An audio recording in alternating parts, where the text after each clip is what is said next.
Ете сме повторно назад во студиото на Студио 3 на Македонската телевизија, веднаш по првиот информативен блок. Го започнуваме вториот дел од денешното издание и време за нашиот прв гостин во студио. Прв гостин во студио, ќе имаме чест да го гостиме директорот на средното градежно гимназиско училиште на град Скопје. Станува збор за училиштето Здравко Цветковски. Добро утро за Стево Павловски, со кого што ќе зборуваме за училишните активности и постигнувањата на учениците во училиште. Добро ни дојдовте во Македонија на утро. Добро утро и ви благодарам на поканата што ни дозволивте да бидеме ваши гости. Накратко, на почетокот, да ни кажете нешто повеќе околу вашите гимназиското образование во вашето училиште и кои се клучните предности кои што ги нудите. Така. Значи, во нашето училиште, како и во сите други гимназии во градот, меѓутоа и во државата, имаме гимназиско образование. И ова образование представува солидна основа за академско надградување на идните средношколци. Исто така, треба да истакнам дека сите они ученици кои што ќе одберат да се запишат во нашата гимназија или во некоја друга гимназија, имаат можност за едно широко размислување, односно добивање на широка општа култура, но и истовремено можност за насочување кон оние области во животот кои што се нивни предмет на интерес. И сега кога станува збор за гимназиското образование, сакам да истакнам дека од ова учебна година учениците кои што се прва година веќе работат според новата концепција за гимназиско образование, додека оние ученици кои што се сега втора година, тие веќе имаат право на изборни предмети кои што ќе ги слушаат во трета и во четврта година, односно тоа се изборните подрачја како што се општествено-хуманистичко подрачје А, општествено-хуманистичко подрачје Б, природно-математичко А, природно-математичко подрачје Б и јазично-уметничко подрачје А и јазично-уметничко подрачје Б. Што значи тоа? За да појасниме на идните ученици, меѓутоа и на јавноста. Тоа значи дека изборот на подрачјата го делегира нивниот иден тек на образование. Например, дали тие имаат афинитет кон општествени науки, кон природни науки, дали имаат афинитет кон музика, ликовна уметност, правни, економски науки, социологија и така натаму. Но повторно велам, ние веќе во државата имаме нов концепт на образование, а тоа значи дека овие ученици што се прва година, до година кога ќе бидат втора година, повеќе нема да имаат избор на вакви подрачја, затоа што веќе од трета година имаат редовни предмети и изборни предмети. Ајде да објасниме малку подетално како училиштето комбинира гимназиско и стручно образование и кои се најбараните профили помеѓу учениците. Така, значи нашето училиште освен што е гимназиско е првенствено и градежно образование, а со самото тоа ние на идните средношколци им овозможуваме избор во нивното идно образование. Значи за гимназиското образование кажав, меѓутоа акцентот сега ќе го ставам на стручното образование. Кај нас во нашето училиште Здравко Цветковски се нуди 4-годишно стручно образование и 3-годишно стручно образование.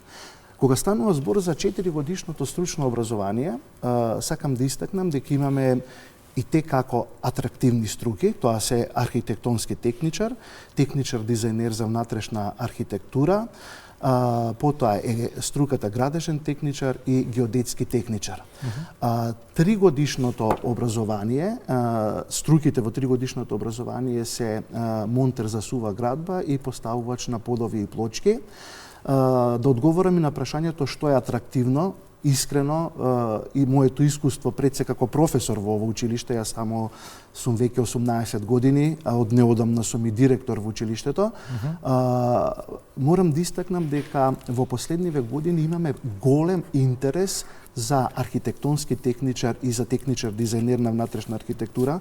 Навистина бројот на ученици е голем и ние навистина имаме мака кога треба да ги пренасочиме учениците или пак од министерството да побараме дополнително отворање на дополнителна паралелка за да можеме на сите ученици од нашата држава, бидејќи ваков тип на образование стручно има само кај нас, да им овозможиме да го продолжат нивното средно образование, а потоа да се насочат на некои од факултетите кои што се сродни според струката. Така. Наставата во вашето училиште се одвива и на македонски и на албански јазик, така што колку влијае врз квалитетот на образованието, меѓутоа и на мултикултурното воспитување? Така, значи, нашето училиште има настава и на македонски и на албански јазик. Искрено да ви кажам, во едно вакво мултикултурно општество сметам дека и ваквиот тип на настава представува голема предност. Зошто?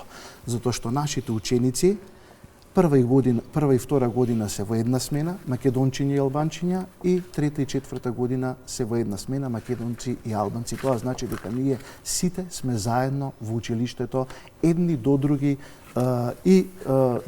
во училниците, значи не сме одделени.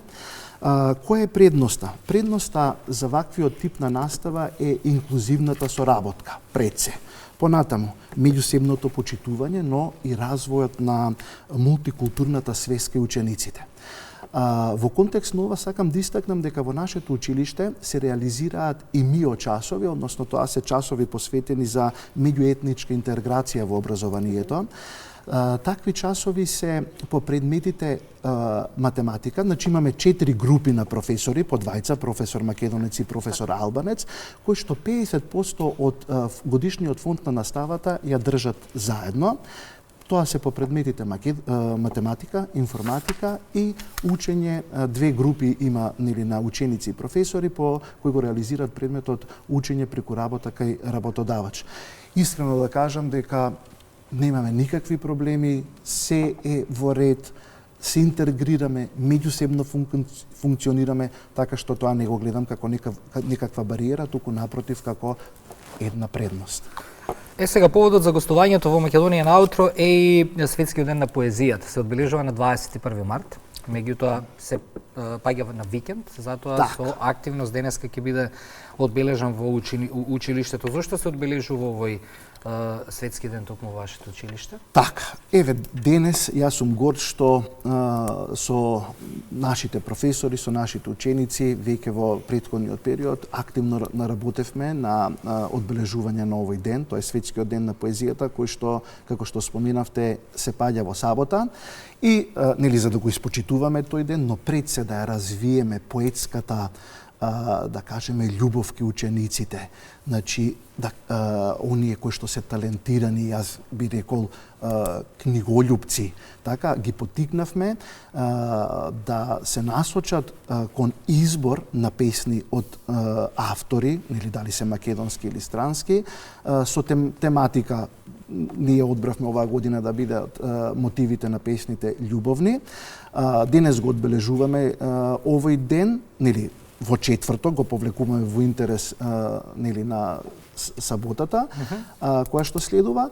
И важно е да кажеме дека нашите ученици даваат максимален влог, така, за да имаат голем интерес, но овој настан нема само да биде поетско читање и интерпретација на поезија, туку и пропратен со музика, која што ќе ја реализираат или ќе ја интерпретираат исто така наши ученици на инструменти. Тоа е еден убав настан кој ни овозможува една кохезија, една синергија, вплотување и истакнување на убавото, бидејќи поезијата сепак така е многу важна, или како што кажале македонските поети, раѓањето на зборот е токму врутокот кој што излегува од стиховите на поетската реч.